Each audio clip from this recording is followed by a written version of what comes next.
Hi again, Harlan here.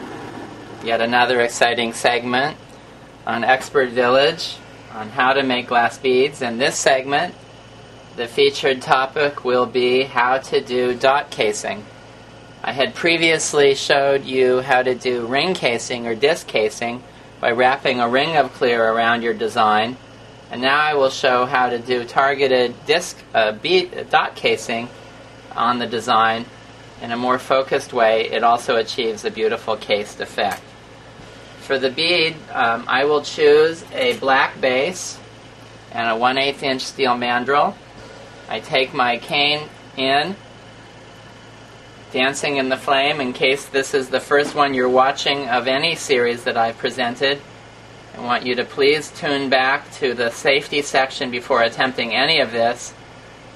And this is not intended to substitute for live instruction with a professional so that you can avoid injury or accident with the equipment and tools that we're using. The bead goes on smooth and easy. Nice little donut. Hot end away. Focus the heat a little bit more to get some oomph to the flame.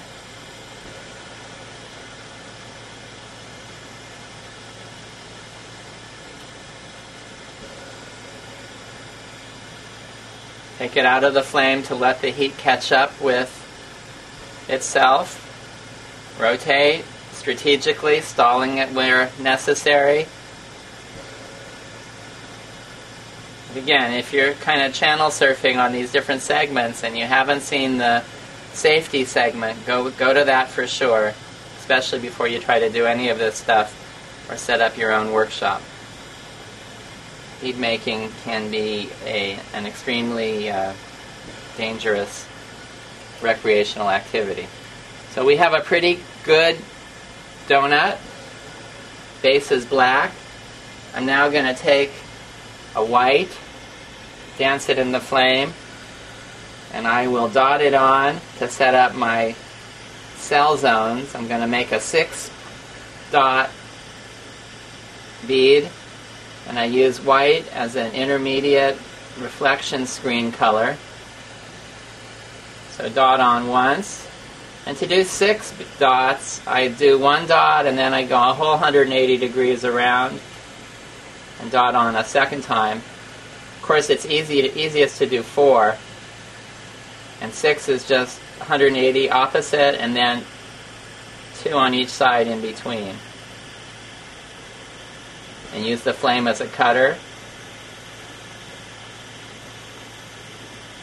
Try to have the bulk of each dot be more or less the same as the other.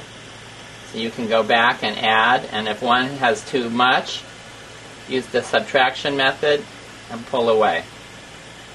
That one has too much. Those are my initial dots. Subtraction method, and pull out straight. Spin the whole thing and take a look at what you have before we go further. If you notice, at this area, 2 of those zones kind of came together.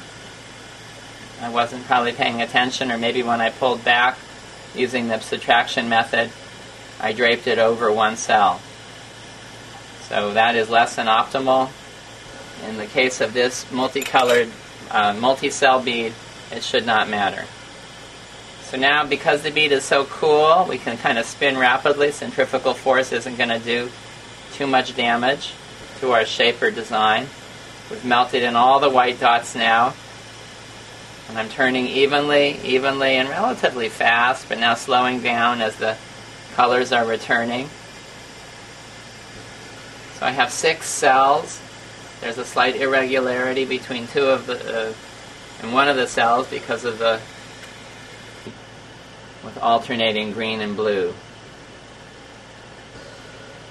And you would get even more color once it cools off. When the bead is still hot and in production, it's hard to really tell the true color. And sometimes I won't know what a bead really looks like until many days afterwards, when I am when the bead is cleaned off the mandrel and it's actually out on my table at one of the craft fairs I do, you can go to if you're in the area, Northern California, you can check out the shows at Harlan Glass or harlanbeads.com. I put a show schedule, but in any event, I often won't know what I'm doing, what the bead really looks like until the bead is on my table in full sun. And that's where they show off best. And then I'll usually add silver or put them on a nice chain, and that finishes the piece nicely. And the ultimate finishing is when some wonderful person comes by and wants to actually give me money for the bead, for the jewelry. And then it fits them and it looks nice. That's kind of a win-win, in my opinion.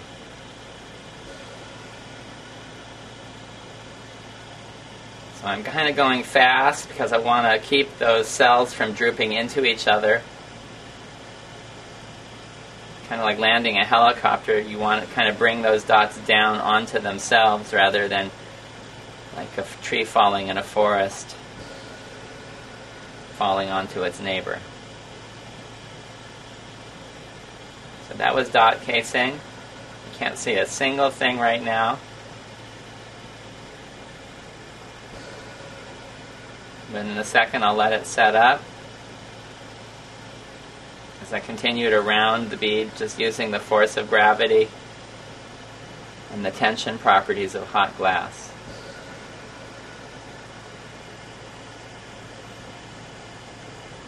Still a little lumpy.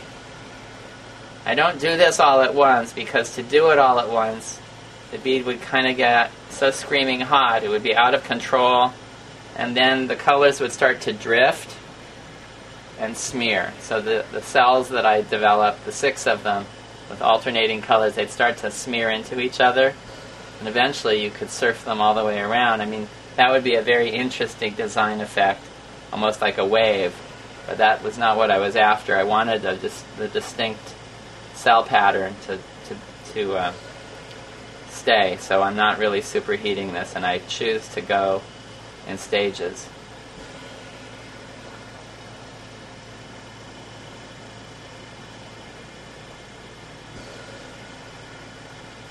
If you wanted to further ornament the bead, because you kind of thought it should be a little fancier still, you could take the blue stringer that we already made, and you can put little imperial crowns on the edges. You heat the bead up. You want to always heat up the glass where you're going to put hot glass onto so it really sticks. I'm going to try to angle this so the camera can see. And notice how I'm using these hand rests. Good ergonomics is really important in bead making, especially if you do it a lot.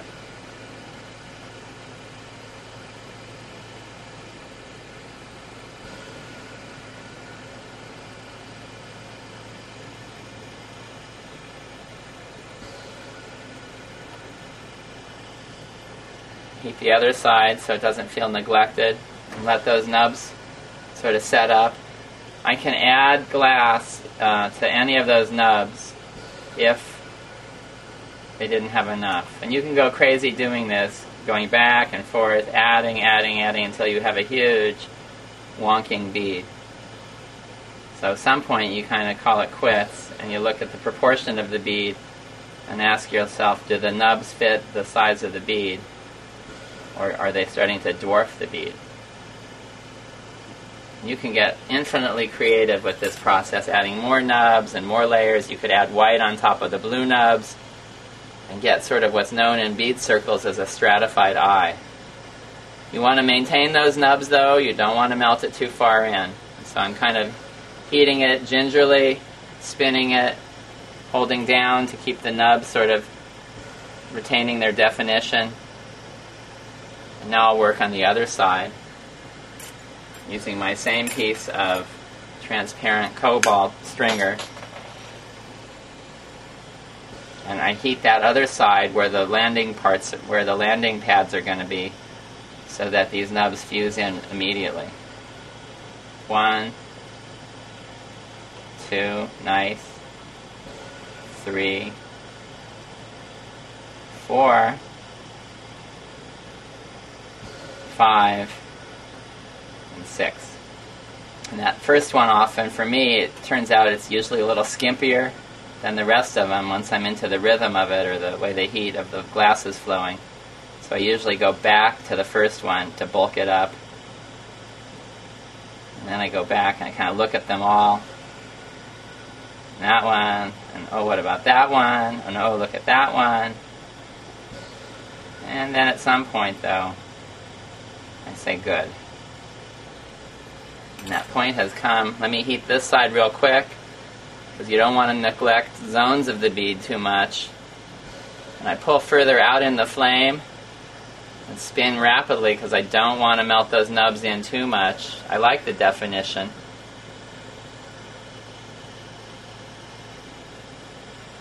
Now do a middle heating. And that kind of added something to the bead. It seemed to me earlier the bead was undressed. Now the bead has much more character. And it looks like it's, a little more substantial design-wise. Prettier.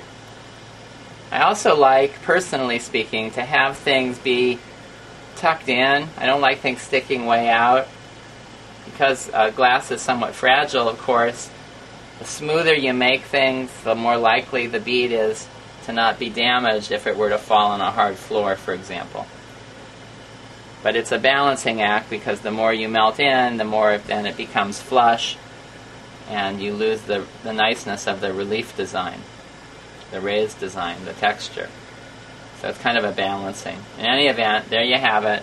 Beautiful sort of imperial, segmented, 6-cell design with alternating color zones between cobalt and cobalt green. Flame anneal, real quick. Once, twice, and 3 times. And we'll go into the kiln and kind of continue to spin it because I'm always a little insecure that maybe it's still slumping. So I spin it, I wait the 6 or 7 or 8 seconds, and then I find a nice place in the kiln for it.